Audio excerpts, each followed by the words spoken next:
Alright, this is my second recording of this video. Mic was off the entire first video. Anyways, a couple of guys and girls, gals, however you say it, asked about halftones on this post I put up.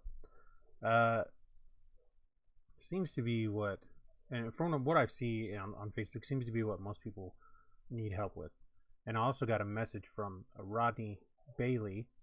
And he asked me if I could send him some files that I'd bitmapped or halftoned in Photoshop and send them to him so he could try and test print some stuff. And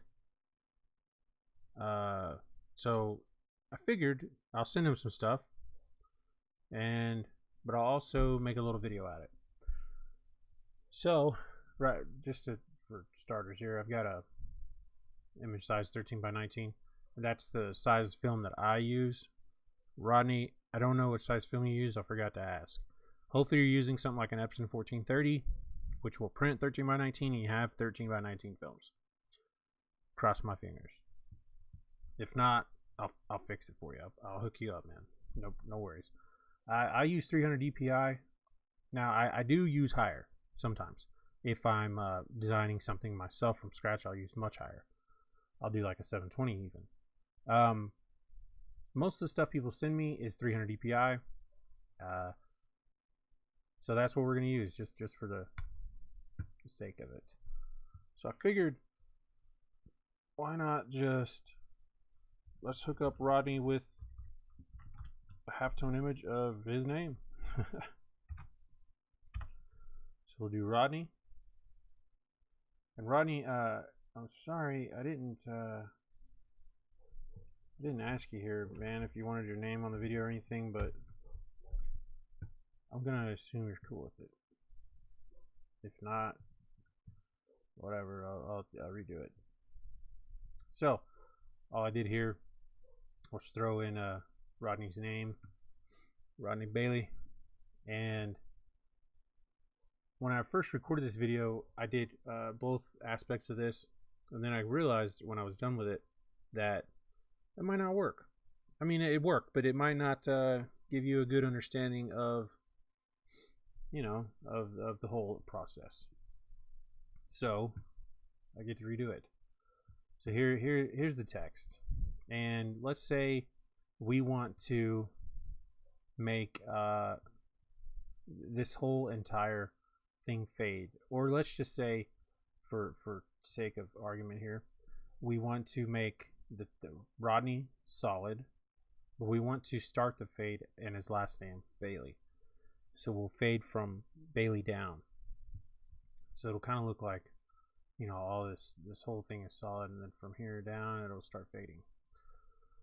So first thing you want to do, especially working with text, we're just going to rasterize the type. Hopefully you don't have any typos or anything. Whoops, my bad. Oh my god, what's going on? Hopefully we don't have any typos or anything, because once you rasterize the type, you can't edit it. Now you don't have to do that, but that's just something I do. Gets things kind of works a little better. Sometimes when you have a text layer with live text, some things don't like to work right. So that bothers me too. But so we're gonna take Bailey here. Now, before I go any further, I am going to assume that most of you, the majority, know the basics of Photoshop. I'm going to go ahead and say that if you don't know at least some sort of basics in Photoshop, you probably shouldn't be trying to do halftones. Not that it's crazy hard, not that it's crazy advanced. There's way more much advanced things in Photoshop other than halftones. But it's going to be hard for me to sit here and explain every little thing, every little tool, which I don't mind doing, but I'm going to assume most of you know the basics of Photoshop. So get that out of the way. Now let's move on. So we're going to apply an effect, a style, or whatever you call it, to the bottom text here, Bailey. In order to do that, make sure it's highlighted, click FX down here, go to gradient, because we're going to put a gradient from black to white on there. I will say, make sure over here that you have black on top, white on bottom. If you don't, just click the little black and white right there. And I'm going to assume, again, most of you have used gradients before some form of fashion. And you kind of know, you're kind of familiar with this. So we're going to make sure this is black and white. And I want it to go from top to bottom, so we're going to just click reverse. Now you can see sort of that it's kind of starting, it's not totally black at the top. And then it's really white down at the bottom. I don't really want that. I want it to come down, so I'm just going to click and drag down. And I can see that it's pretty solid right about there. We'll throw it right there. Okay. And we're going to hit OK. Now I'll zoom out. And one little tip on the keyboard here for you guys using Photoshop. Zooming in and out. Man, I hardly ever click this zoom tool. All I do is hold down Alt and then just scroll the mouse. And then you can also, instead of dragging these little things, you can hold down Control and scroll and it'll go back and forth. Or, yeah, back and forth, and then you let it go and of course it'll go up and down. Anyways, little trick there for you guys that didn't know that. So, now we can start the bitmap process. But there's one thing. If you do the style effect right here or, with the gradient, we can copy this. And we can go to the bitmap and everything. I'll show you really quick. I'll try to do this as fast as I can. Paste it in there. See how there's no gradient? That's not any good. It's not going to do us anything. So what you have to do first is rasterize the layer style. In order to do that, you just right click and then rasterize the layer style. So now it's in, you know, it's there. It ain't going anywhere. It's not a style, it's not an effect. It is rasterized. It's hard coded into the text, whatever the hell you want to call it. I don't know. Anyways, so now that you've done that, hold down Control on your keyboard and click on the layer. Click on the little box. Now you have that selected, and just copy or hit, you know, Control C on your keyboard. Now we have that copied. We're going to go to File, New. Now, what this does, cool little feature in Photoshop that some people don't know about, is it'll size the document according to whatever's on your clipboard. Right here it says clipboard. So that's pretty cool. So you don't have to kind of fiddle with anything or whatever. But anyways, just File, New, hit OK, and then paste. Control V or Edit, Paste, however you want to do it. I'm a keyboard guy. I use keyboard shortcuts like they're going out of style. So now you can see we have our gradient. It's not halftoned yet. So all we want to do now, the first thing you have to do, you go to Image Mode. Now you can see Bitmap here is grayed out. So we're a couple of the other ones. But Bitmap, what we want, I can click on it all day. It's not going to do anything because it's grayed out. You have to go to, you have to convert it to grayscale first. Why? I'm not real sure. I'm sure there's a very good explanation for that. I don't know. I just know you have to do it. Hit grayscale. It's going to ask you, or it's going to say, you know, hey, this has got to be flattened. Yeah, just click flatten. Now we can go to Image Mode and hit Bitmap. So what this right here, this little screen, input resolution 300 pixels per inch, output 300.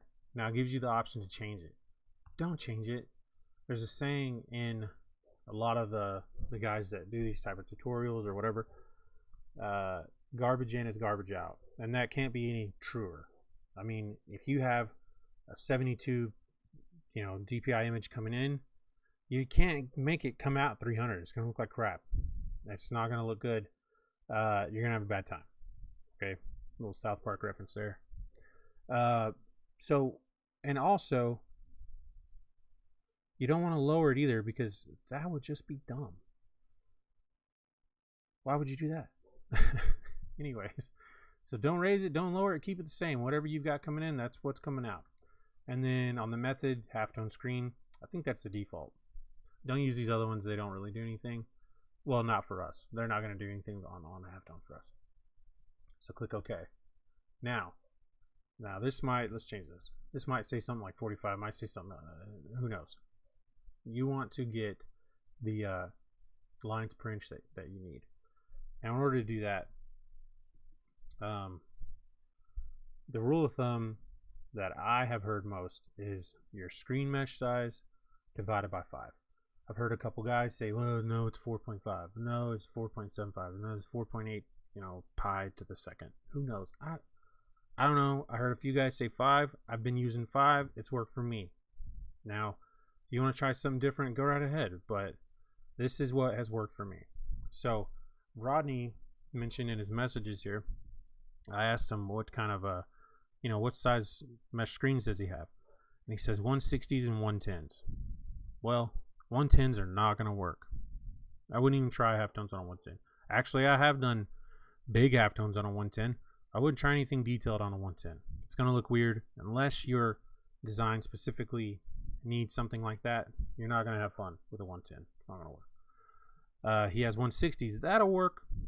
I don't recommend it unless the design calls for it, unless you want big halftones. Now, I will say I have done a lot of halftones on 160s, but I wanted them to be bigger. I wanted the dots to be more prevalent and show more. Now, if you're looking for a cleaner look, more of a fade, you don't want to see the halftones from a distance, then you're going to want to use something higher, like 230, 255. If you're getting into 4-color process and all that, you're going to want to use the 305 and whatnot. So, but Rodney's got 160. So we're going to take 160. Where's my mouse? There we go. 160 and divide that by 5. It's going to give us 32. So we're going to throw 32 in here. Angle 22.5. That's what I've used on just about everything. I'm sure there's a reason for that, and I know some people change it, but I use 22.5. You can play around with it. Who knows? As for shape, you can do cool things with lines or whatever, but if you want halftone dots, do round or ellipse. Some people use ellipse. Some people use round. I use round. I have used ellipsed. I have used the ellipse shape. Didn't really notice a huge difference. I heard somebody say it was going to be crazy different, but it wasn't. Excuse me.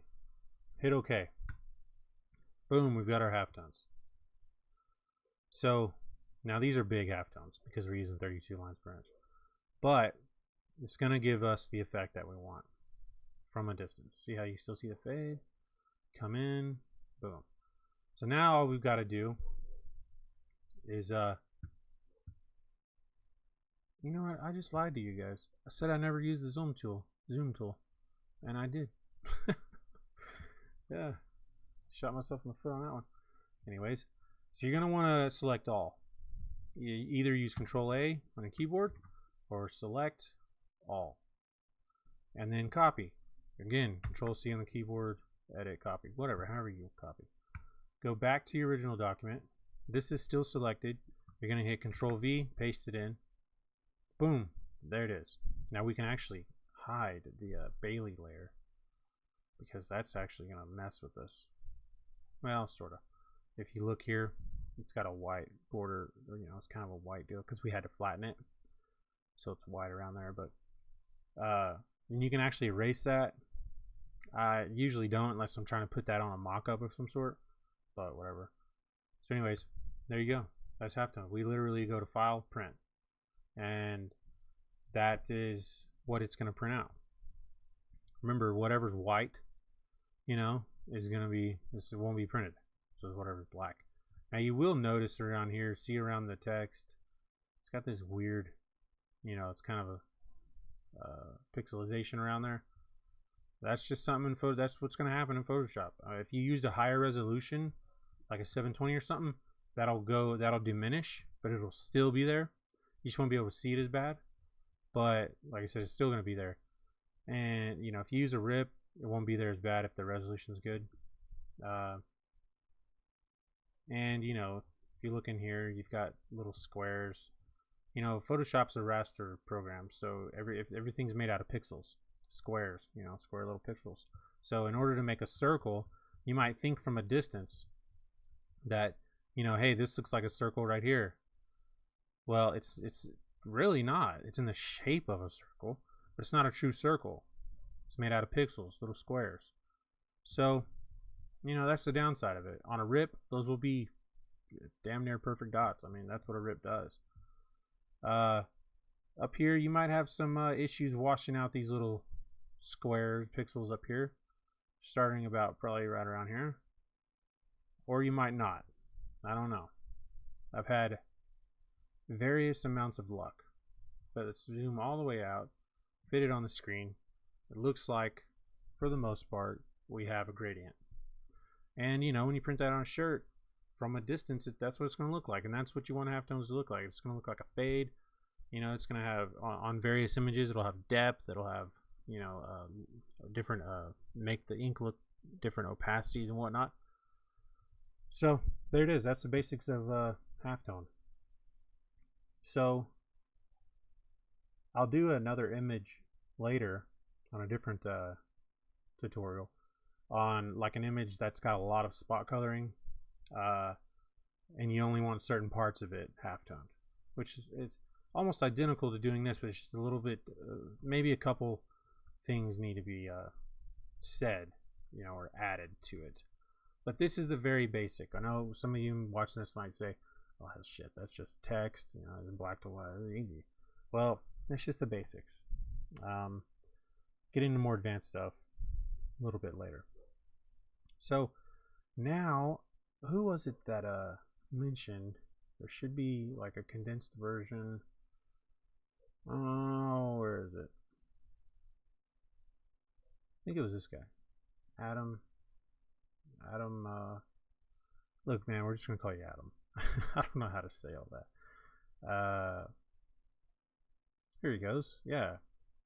So he asked for a condensed version, which I totally understand. This video is already like 17 minutes. Sorry. I know I talk a lot. I feel like there's a lot of things need to be said in order for people to really understand what's going on. But let's take his advice and we'll just do a condensed version. So I'll put a timestamp in the link or in the description or whatever of this particular time. So now this is the condensed version. So we're going to do the same thing, except I'm just going to kind of speed through it really. It's condensed. I'll explain a little bit, but for the most part, it is going to be pretty quick. So I've already got a 13 by 19 document here, and it is 300 DPI. This will work. This same method will work in any kind of DPI that you use, but your results will vary. So, a guy named Rodney here, he messaged me and asked if I could send him a halftone file, and so he could try and test print it, right? So, let me make. I'm just going to type his name out here, and his name is Rodney Bailey. So I'm just going to throw this on here, and we're going to halftone his last name.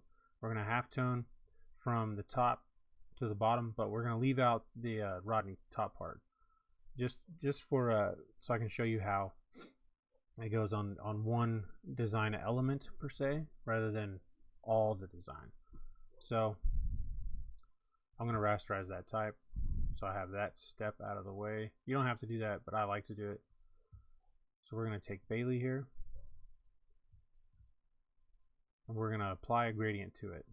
I assume if you're watching the condensed version, you already know most of Photoshop's tools and how to apply a gradient. So I'm not going to get too far into this, but I'm going to put the gradient where I want it. I want it right about there, right? Hit OK. We're doing black to white. Everything that you do in Photoshop from a screen printing aspect after you have the design pretty much laid out is black and white. So you cannot actually start the bitmap until you do the gradient, and I mean until you rasterize the gradient. The reason why, I'll show you really quick. So I'm going to copy this, I'm going to go file new, and I'm going to paste it in. Sorry about that, guy. My daughter walked in the room, and my neighbor's dogs are barking. Anyways, So you see how the gradient has not applied to this. You might look back here and think, well, where the hell did my gradient go? It's not here. Well, that's because for some reason when you copy and go to a new document, the gradient, if it's a style, it will not apply. So we're going to right click that, rasterize layer style. We're going to select it, copy it, file, new. It automatically resizes to our whatever's on our clipboard. Paste. Now in order to start the bitmap process, you got to go to image mode. Bitmap is grayed out, so we have to grayscale. Flatten, yes. Now we can go to bitmap. Image mode. Oh my god. Image mode, bitmap. And this is where the magic happens. Garbage in, garbage out. 300 DPI. If you've got 300 coming in, you cannot raise that. I mean, you can, but it's not going to look good. It's going to look pixelated. It's going to look terrible. If you got 300 coming in, do 300 out. Now, don't lower it either, because that's pointless. Why would you do that? Use halftone screen, of course. Click OK. Now, Rodney, I asked him what size of mesh screens he used. He told me 160. I use 160 divided by 5. Whatever the screen mesh count is divided by 5. That seems to be the standard, but that's what I use, and that's what's worked. So whatever this number is on your screen, change that to 32. Or I'm sorry, change that to whatever size mesh screen that you're using divided by 5. Angle 22.5. That's what I've always used for most of everything. Shape round. You can use round or ellipse. I use round mostly. Some people have said ellipse might work better. I don't know. I've tried it. I did not see a difference, so I use round. Click OK. Boom, there's our halftones. So now we need to put that back on the original document. We're going to select all. I hit Control A. Copy. Go back. Paste. There it is. There's your halftones. Now they're big, because we use 32 lines per inch. So they don't look the best. But that's what you get. That's what you're going to get when you're using a bigger size screen mesh. So there it is. There's a condensed version. Thanks for watching, guys. I'm going to try and keep these videos a little bit shorter, but still try and get in as much information as I can. I know 22, almost 23 minutes is a long time to watch a video. But hey, if you watched all the way through, or you watched the first half or whatever, or even the condensed version, thanks. I'm not looking to gain, monetarily off of this. I'm just doing it because it's fun. It's I get boring. Sorry. Well, maybe I do get boring. I don't know. I get bored a lot. And when I have some downtime, this is just something to fill that downtime. And I enjoy it. I've been doing design for a while, and it's cool to actually get to show somebody what I'm doing. So again, thanks for watching, and I'll try and do another one soon.